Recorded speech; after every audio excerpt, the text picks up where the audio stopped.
Success, achievement, accomplishment can make you happy.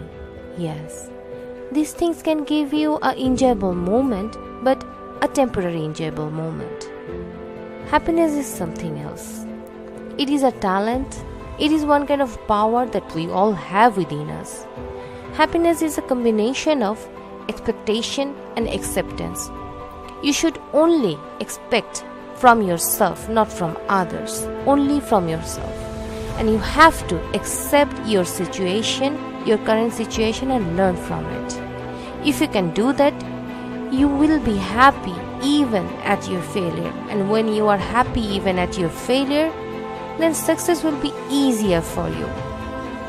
But remember, success cannot make you happy. Happiness lives in you. You can be happy in any kind of situation. Yes, you can. Because you are possible. Because you are positive.